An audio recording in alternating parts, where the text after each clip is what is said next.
ಈ ದಿನ .comಗೆ ಸ್ವಾಗತ. ನಾನು ಜಿಎಂ ಪವಿತ್ರ. ಮತದಾನಕ್ಕೂ ಮೊದಲಿನ ದಿನ ಮಹಾರಾಷ್ಟ್ರ ರಾಜಕೀಯದಲ್ಲಿ ಭಾರೀ ಕೋಲಾಹಲ ಉಂಟಾಗಿದೆ. ಮಹಾರಾಷ್ಟ್ರ ವಿಧಾನಸಭಾ ಚುನಾವಣೆಯ ಮತದಾನದ ಮುನ್ನಾ ದಿನ ಅಂದ್ರೆ ನಿನ್ನೆ ಬಿಜೆಪಿ ರಾಷ್ಟ್ರೀಯ ಪ್ರಧಾನ ಕಾರ್ಯದರ್ಶಿ ವಿನೋದ್ ತಾವ್ಡೆ ಬರೋಬ್ಬರಿ 5 ಕೋಟಿ ರೂಪಾಯಿ ಹಣದೊಂದಿಗೆ ರೆಡ್ ಹ್ಯಾಂಡ್ ಆಗಿ ಸಿಕ್ಕಿಬಿದ್ದ ಆರೋಪ ಕೇಳಿಬಂದಿದೆ. ಪಾಲ್ಘರ್ ಜಿಲ್ಲೆಯ ವಿರಾರ್ ನಗರದ ಹೋಟೆಲ್ ಒಂದರಲ್ಲಿ ವಿನೋದ್ ತಾವ್ಡೆ ಹಣವನ್ನು ಹಂಚ್ತಾ ಇದ್ದಾಗ ಬಹುಜನ್ ವಿಕಾಸ್ ಅಘಾಡಿ BVA ಕಾರ್ಯಕರ್ತರು ಸೆರೆ ಹಿಡಿದಿದ್ದಾರೆ ಅಂತ ವರದಿಯಾಗಿದೆ. ಇದಕ್ಕೆ ಸಂಬಂಧಪಟ್ಟ ಒಂದು ವಿಡಿಯೋ ಕೂಡ ಸೋಷಿಯಲ್ ಮೀಡಿಯಾದಲ್ಲಿ ವೈರಲ್ ಆಗಿದೆ.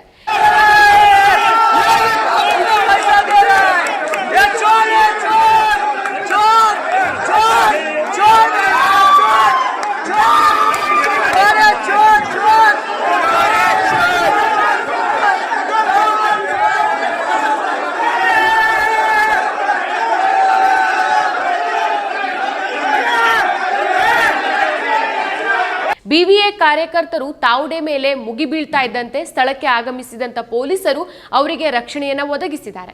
ವಿಡಿಯೋದಲ್ಲಿ ವಿನೋದ್ ತಾವ್ಡೆಯನ್ನ ಜನರ ಗುಂಪೊಂದು ಸುತ್ತುವರೆದಿರೋದನ್ನ ನಾವಿಲ್ಲಿ ನೋಡಬಹುದು.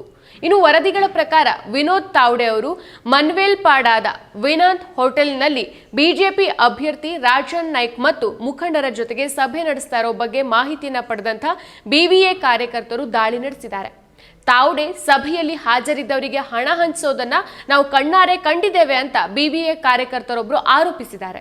BVA ಅಭ್ಯರ್ಥಿ ಕ್ಷಿತಿಜ್ ಠಾಕೂರ್ ಅವರು ತಾವ್ಡೆ ಬಳಿ 5 ಕೋಟಿ ರೂಪಾಯಿ ಹಣ ಮತ್ತು 2 ಡೈರಿಗಳಲ್ಲಿ ಹೆಸರು ಇತ್ತು ಅಂತ ಕೂಡ ಹೇಳಿದ್ದಾರೆ.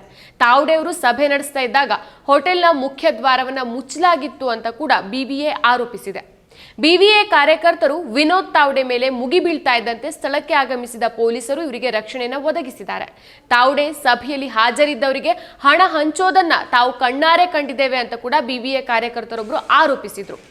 BVA ಅಭ್ಯರ್ಥಿ ಕ್ಷಿತಿಜ್ ಠಾಕೂರ್ ಅವರು ನಲಸೋಪಾರ ಕ್ಷೇತ್ರದ ಎಲ್ಲ 507 ಮತಗಟ್ಟೆಗಳಲ್ಲಿ ವೆಬ್ಕಾಸ್ಟಿಂಗ್ ಬಗ್ಗೆ BVA ಕಳವಳವನ್ನು ವ್ಯಕ್ತಪಡಿಸಿದೆ. ವಿರಾರ್ನಲ್ಲಿ ತಾನು ವಾಸ್ತವ್ಯ ಹೂಡಿದ್ದಕ್ಕೆ ಕ್ಷಮೆಯಾಚಿಸೋಕೆ ತಾವ್ಡೆ ನನಗೆ ಫೋನ್ ಮಾಡಿದ್ರು ಅಂತ ಠಾಕೂರ್ ಹೇಳಿದ್ದಾರೆ. ಚುನಾವಣಾ ನೀತಿ ಸಂಹಿತೆ ಉಲ್ಲಂಘನೆಯಾಗಿದೆ. ಪೊಲೀಸರು ಮತ್ತು ಚುನಾವಣಾಧಿಕಾರಿಗಳು ಗಮನ ಹರಿಸುವಂತೆ ಒತ್ತಾಯಿಸಿದ್ದಾರೆ. ವಿನೋದ್ ತಾವ್ಡೆ ಹಣದ ಜೊತೆಗೆ ಸಿಕ್ಕಿಬಿದ್ದ ವಿರಾರ್ ಪ್ರದೇಶ ನಲ್ಸೋಪಾರ ವಿಧಾನಸಭಾ ಕ್ಷೇತ್ರದ ವ್ಯಾಪ್ತಿಯಲ್ಲಿ ಬರುತ್ತೆ. ಈ BVA ಪಕ್ಷದ ಕ್ಷಿತಿಜ್ ಠಾಕೂರ್ ಇಲ್ಲಿನ ಹಾಲಿ ಶಾಸಕರು. ಪ್ರಸ್ತುತ ನಡೀತಾ ಇರುವಂತಹ ಚುನಾವಣೆಗೆ ಕ್ಷಿತಿಜ್ ಠಾಕೂರ್ ಅವರು ಮತ್ತೊಮ್ಮೆ ಸ್ಪರ್ಧಿಸಿದ್ದು ಇವರ ವಿರುದ್ಧ ಬಿಜೆಪಿಯಿಂದ ರಾಜನ್ ನಾಯ್ಕ್, ಕಾಂಗ್ರೆಸ್ನಿಂದ ಸಂದೀಪ್ ಪಾಂಡೆ ಕಣಕ್ಕಿಳಿದಿದ್ದಾರೆ. 2019ರಲ್ಲಿ 3 ಶಾಸಕರ ಮೂಲಕ BVA ಬಿಜೆಪಿ ನೇತೃತ್ವದ ಮಹಾಯುತಿಯನ್ನ ಬೆಂಬಲಿಸಿತು. ಈ ಬಾರಿ ಪ್ರಚಾರದ ಅವಧಿ ಈಗಾಗಲೇ ಕೊನೆಗೊಂಡಿದೆ. ಇವತ್ತು ಮತದಾನ ನಡೀತಾ ಇದೆ. ಹೊರಗಿನ ರಾಜಕಾರಣಿಗಳು ಕ್ಷೇತ್ರದಲ್ಲಿರೋದನ್ನ BVA ಅಧ್ಯಕ್ಷ ಹಿತೇಂದ್ರ ಠಾಕೂರ್ ಅವರು ಪ್ರಶ್ನಿಸಿದ್ದಾರೆ. ಮಹಾರಾಷ್ಟ್ರ ಬಿಜೆಪಿ ಆರೋಪವನ್ನ ತಳ್ಳಹಾಕಿದ್ದು ರಾಷ್ಟ್ರೀಯ ಪ್ರಧಾನ ಕಾರ್ಯದರ್ಶಿಯಾಗಿರುವಂತಹ ವಿನೋದ್ ತಾವ್ಡೆ ವಾರ್ಡ್ ಮಟ್ಟದಲ್ಲಿ ಹಣ ಹಂಚ್ತಾರಾ ಅಂತ ರಿಟರ್ನ್ ಪ್ರಶ್ನೆ ಮಾಡಿದ್ದಾರೆ. ನಲ್ಸೋಪಾರ ಪ್ರದೇಶವು ಪಾಲ್ಘರ್ ಜಿಲ್ಲೆಯ 2 ನಿರ್ಣಾಯಕ ಮತಗಟ್ಟೆಗಳಲ್ಲಿ ಒಂದನ್ನು ಒಳಗೊಂಡಿದೆ. ಈ ಜಿಲ್ಲೆಯ ಮತ್ತೊಂದು ಕ್ಷೇತ್ರ ವಸಾಹಿಯಲ್ಲಿ ಠಾಕೂರ್ ಅವರು ಬಿಜೆಪಿ ಅಭ್ಯರ್ಥಿ ಸ್ನೇಹಾ ದುಬೆ ಅವರನ್ನ ಎದುರಿಸಲಿದ್ದಾರೆ. ವಸಾಹಿಯಲ್ಲಿ 93% ಬೂತ್ಗಳನ್ನ ವೆಬ್ಕಾಸ್ಟ್ ಮಾಡಲಾಗಿದೆ. ಇನ್ನು ಇದೇ ವೇಳೆ ವಿನೋದ್ ತಾವ್ಡೆ ತಂಗಿದ್ದಂತ ಹೋಟೆಲ್ನಲ್ಲಿ 9,93,000 ರೂಪಾಯಿನ ಜಪ್ತಿ ಮಾಡಿರೋದಾಗಿ ಚುನಾವಣಾ ಆಯೋಗದ ಅಧಿಕಾರಿಗಳು ಸ್ಪಷ್ಟಪಡಿಸಿದ್ದಾರೆ. ಬಹಿರಂಗ ಪ್ರಚಾರ ಅಂತ್ಯ ಆದ ಬಳಿಕ ಸುದ್ದಿಗೋಷ್ಠಿ ನಡೆಸಿದ್ದಕ್ಕಾಗಿ ವಿನೋದ್ ತಾವ್ಡೆ ಮೇಲೆ FIR ಅನ್ನು ಕೂಡ ಹಾಕಲಾಗಿದೆ. ತಾವ್ಡೆ ಮತ್ತು ಇತರರು ಚುನಾವಣಾ ಸಂಹಿತೆಯನ್ನು ಉಲ್ಲಂಘಿಸಿ ಹೋಟೆಲ್ನಲ್ಲಿ ಒಟ್ಟುಗೂಡಿದ್ದಕ್ಕೆ ಸಂಬಂಧಿಸಿ ಮೊದಲ FIR ಹಾಗೂ ಮತದಾರರಿಗೆ ನಗದು ಮತ್ತು ಮದ್ಯವನ್ನು ನೀಡುವ ಮೂಲಕ ಆಮಿಷ ಒಡ್ಡಿರುವಂತಹ ಸಂಬಂಧ 2ನೇ FIR ದಾಖಲಾಗಿದೆ. ಈ ಕುರಿತು ಪ್ರತಿಕ್ರಿಯೆ ನೀಡಿರುವಂತಹ ಕಾಂಗ್ರೆಸ್ ಸಂಸದ ರಾಹುಲ್ ಗಾಂಧಿ ಅವರು ಸಾರ್ವಜನಿಕ ಹಣವನ್ನು ಲೂಟಿ ಮಾಡಿ ನಿಮ್ಮನ್ನ ಟೆಂಪೋದಲ್ಲಿ ಕಳುಹಿಸಿದವರು ಯಾರು ಅಂತ ಪ್ರಧಾನಿ ನರೇಂದ್ರ ಮೋದಿ ಅವರ ವಿರುದ್ಧ ವ್ಯಂಗ್ಯ ಮಾಡಿದ್ದಾರೆ. ಹಿತೇಂದ್ರ ಠಾಕೂರ್ ನೇತೃತ್ವದ ಬಹುಜನ್ ವಿಕಾಸ್ ಅಘಾಡಿ ಸದಸ್ಯರು ಇಂದು ಮಹಾರಾಷ್ಟ್ರದ ಬಿಜೆಪಿ ಅಭ್ಯರ್ಥಿಗೆ 5 ಕೋಟಿ ನೀಡೋಕೆ ತಾವ್ಡೆ ಹೋಟೆಲ್ಗೆ ಬಂದಿದ್ದಾರೆ ಅಂತ ಹೇಳಿದ್ದಾರೆ. ಮೋದಿಜಿ, ಈ 5 ಕೋಟಿ ಯಾರ ಸೇಫ್ನಿಂದ ಬಂತು? ಸಾರ್ವಜನಿಕರ ಹಣವನ್ನ ಲೂಟಿ ಮಾಡಿ ನಿಮ್ಮನ್ನ ಟೆಂಪೋದಲ್ಲಿ ಕಳಿಸಿದ್ದು ಯಾರು ಅಂತ ನಲ್ಲಿ ರಾಹುಲ್ ಗಾಂಧಿ ಬರೆದಿದ್ದಾರೆ. 2024ರ ಸಾರ್ವತ್ರಿಕ ಚುನಾವಣೆಯ ಪೂರ್ವದಲ್ಲಿ PM ಮೋದಿ ಕಾಂಗ್ರೆಸ್ ವಿರುದ್ಧ ವಾಗ್ದಾಳಿ ನಡೆಸಿದ್ರು.